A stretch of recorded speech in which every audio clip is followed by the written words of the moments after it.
Life is a winding road, no telling where it goes. Driving through days and nights, won't stop for traffic lights. And I really wanna know, if I will ever figure out where the road goes. Right. Oh, nice cup of tea, can't beat it, can you? Well, a warm welcome back to the channel, everyone. Hope you're keeping well. If you're new, my name's Dave. This is Caravantastic, and it's all about our caravanning adventures around the UK. More often than not, we're giving you little site reviews, walks and talks about the places we visit, and occasionally I do a little video from the caravan. And I just thought to myself, as I was getting the logs in there, ready for winter at home, what about winter in the caravan? Now, you might be thinking about putting your caravan into storage for the winter, and if you are, well, you might want to think again after this video, because when we got our first caravan, we certainly used to put it away for the winter. You know, end of October, bye-bye, beginning of March, hello, time to go caravanning again.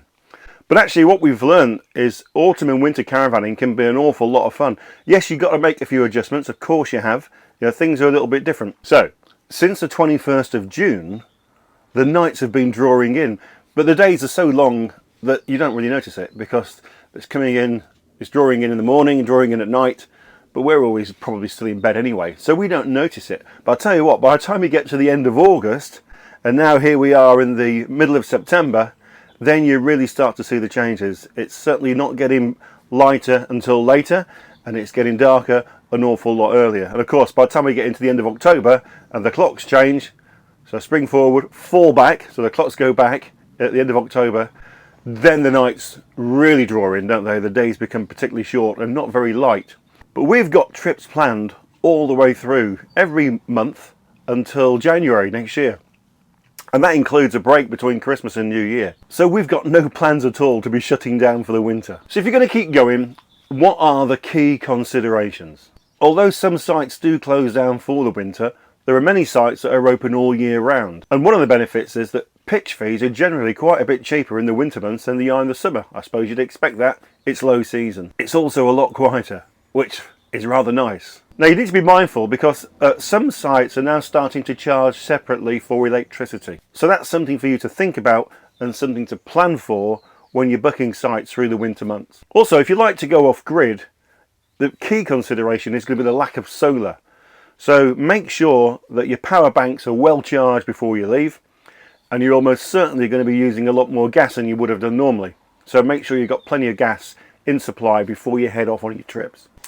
What we certainly find, though, through the autumn and winter, that a hard standing pitch really does come into its own. We moan, don't we, in the summer months when we can't get the awning pegs in. In the winter, we're all crying out for a hard standing pitch. Well, we are. You know, I know some people still like to get out there on the grass, but it does get wet, it does get damp, and it can get rather muddy. The other thing, of course, is you're almost certainly going to use a lot more electricity, and you're going to have more appliances on through the winter. So a 16 amp electric hookup is a real Brucey bonus if you can get one. Undoubtedly, the biggest impact on your autumn and winter caravanning is going to be the weather. It goes without saying. So you need to consider really two things. One is keeping safe, and how do you keep warm? And that's whether you are in the caravan or if you're outside the caravan. Now, if you're anything like us, you're probably already starting to think about those wonderful autumn colours, the cold frosty mornings and days, and the lovely crisp winter walks, the hot drinks, and the snuggling up to your favourite cushion. Sorry, Helen, I mean to your favourite wife. I've only got one. So what sorts of things do we do to get the caravan ready for our autumn and winter trips? No matter the age of your caravan, it's a real must that you have an annual service. Our annual service is in August. We just had the service a couple of weeks ago. Now, a reputable service engineer will conduct a thorough itinerary of checks and adjustments to ensure that your caravan is safe and functional. And they'll also issue you with a report, a certificate, and they will log the service on your caravan manufacturer's database. Now, I'm not going to go through the whole of the service report, but the essentials are, of course, tyres, brakes, gas, battery, including your battery charger, smoke and your carbon monoxide detectors.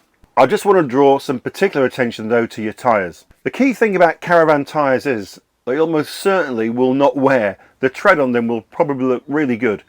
It doesn't mean you've got a good safe tyre on your Caravan. The biggest issue with Caravan tyres is deterioration over time, particularly on the side walls. Now you should really replace your Caravan tyres every 5 to 7 years. The ones we have are currently 4 years old and they are in really good condition, but next spring I'm going to be changing the tyres, and that includes the spare as well. They're not really expensive in the great big scheme of things, and I just don't think it's worth the risk. So 5 years, they're going to be off. Now I did do a video all about caravan servicing last year, so I'm going to put a little link below in the comment for you to find that. You might find that really useful. Again, doesn't go into great detail, but it highlights some of the key points around the importance of getting a caravan serviced. So one thing I'm not trying to do here, I'm not trying to be some sort of driving or instructor or a caravan instructor. You know, I've just got 6 years of caravanning experience myself, and I've learned by doing. As I mentioned in videos before, the best way to learn anything is by doing. But one thing we've never done is we've never skimped on health and safety. So when it comes to winter towing, you know, you need to just consider what I think is real common sense. But that is, you know, with the weather conditions being slightly different, you'll need to be thinking about how you adjust your driving style and your towing style when you're out and about on the road in the winter. Now, one thing we've really enjoyed this year actually is keeping fairly local. Yes, we have been up to Scotland, I know, and we have done some other trips. But, you know, with the price of fuel being what it is, we've kept it pretty local in the main this year. That saved us a fortune. But we are about to embark on quite a big trip. And we're going to be going down to the south coast, over to Dorset, around to the Cotswolds, and then looping back round and back home over a 2-week period. So we've got a fair bit of driving to do. Now, I know we're not really into the depths of winter yet, but those nights are drawing in. The days are a bit duller, a bit like today. It's raining, it's dark. So I will absolutely make a point of ensuring that I've got some lights on and that the running lights on the Caravan are also on and visible. Because the key thing is, when you get into the depths of the winter especially, that the road surfaces can become wet, they can become slippery and icy. We just need to adjust our driving style. Actually, summer or winter, you know, keep your distance, watch your speed. You know, if you're new to caravanning, you may not be aware, you know, there are speed limits on the road, of course there are, but when you're towing your caravan, the law is different. On a motorway, where you can normally drive along at 70, the maximum speed is 60, and that also applies on dual carriageways. But if you're in a sort of national speed limit area on a single carriageway road where you can normally drive at 60, in a caravan you can only drive at 50. The thing to mention here is these are maximum speed limits. Progressive braking, really important. Read the road ahead, brake in advance, all that sort of stuff. So let's get down to a bit of nitty gritty. You know, we want to be really comfortable and we want to be really cozy, and we generally really are, and that's one of the reasons why we thoroughly enjoy caravanning all through the year. Now, one thing that we're really blessed with in this particular caravan is an Aldi heating system. You know, it's like Ready Brek, it's like central heating for kids. You know, this is absolutely brilliant. All the way around the perimeter of this caravan are radiators and hot pipes that just run all the way around from the Aldi heating system. If you're not familiar with an Aldi heating system, it really is just like your central heating system at home. It runs off gas or electric. We tend to, in the main, be using it off electric, I have to say. And it is extremely efficient and just keeps this caravan so toasty warm. We often find ourselves having to turn it down or even turn it off because it gets so warm in here, you wouldn't believe. Now, our previous caravan, which was the first caravan we ever had, that had warm air heating. And in the winter months, we did struggle with that, which is one of the reasons why we didn't really do much winter caravanning. When it was up and running, it was fine.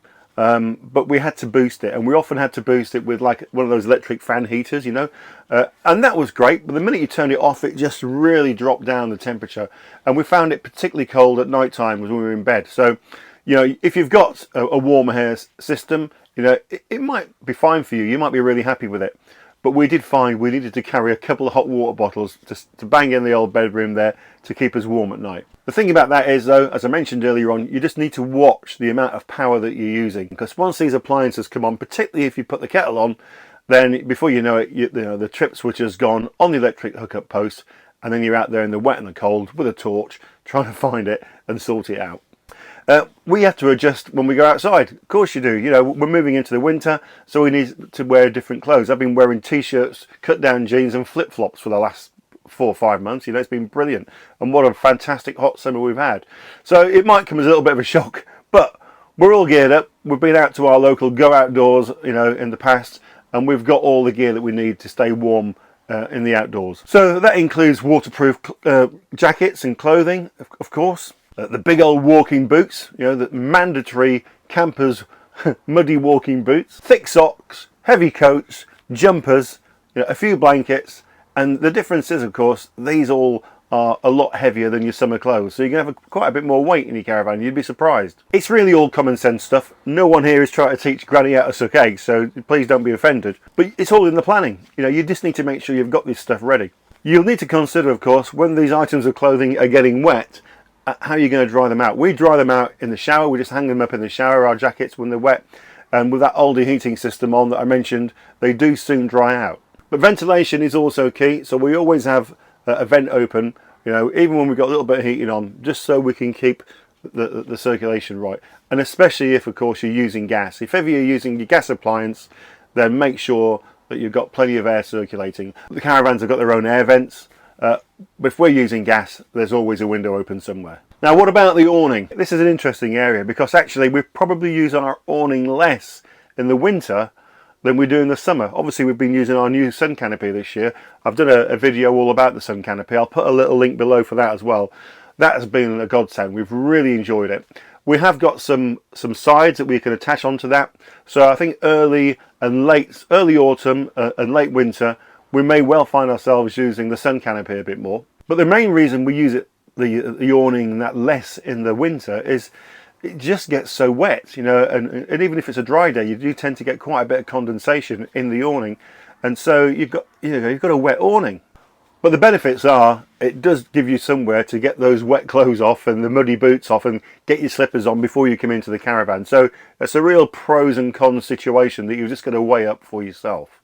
The other good thing, of course, as well, if you've got an awning up this time of year, you know, you don't get the draft when you open the door quite so much. So, you know, there are benefits to having the awning up. But packing away a wet awning is an absolute nightmare. It's one of the worst jobs in the world. And it's not good for the awning to be put away wet. You know, if you do get home with the awning wet through, you know you need to get that out and get it dried out as quickly as possible.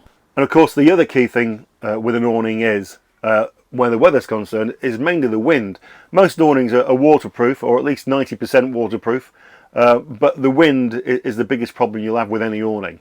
So you do need to make sure that you've got your awning anchored down well. Get the storm straps out. You're going to need them in the winter, there's no doubt about it. And without those storm straps, you know, you could potentially be looking at getting some damage to your awning. If you've got one of these lightweight awnings or a little lightweight porch awning, my advice would be don't bother. You know, they're not designed for winter and bad weather. If you've got an awning that's a strong, heavy, well-built one, that's the one that you want to be using through the autumn and winter, not that little lightweight porch awning. We've got one of those. It's lovely in the summer, but I wouldn't dream of putting it up in the winter time. Because the other thing you need to think about is the water. If it's particularly cold, you know, the aqua roll, there's every chance outside that could freeze. And if it's not the aqua roll, it's it's your pump, that could freeze, and then you're going to have a challenge with the water supply. We never drink water from the tap in the caravan, never have done. We purely use it for washing up. So we've always got plenty of water inside the caravan anyway, which we use for making our tea with. But it's always a good idea, I think, to insulate your aqua roll. You can buy a blanket to do that, or you can make your own. If you've got an old thermal coat or something, a nice warm coat that you don't wear anymore, you could always make your own. It doesn't really matter. It's more about the aesthetics, really. But you can buy a purpose-made aqua roll jacket for the winter. Which brings us on to the weather. I'm going to talk about that just in a little bit more detail, because that is the key thing to why you might or might not want to go winter caravanning. Now, if you were a sailor, you would spend your life observing what's happening with the weather currently outside the window, what the forecast is, short term and long term, and then you'll make all your sailing plans based on what the weather is either doing now or being forecast to do in the future. And that would be my top tip for winter caravanning.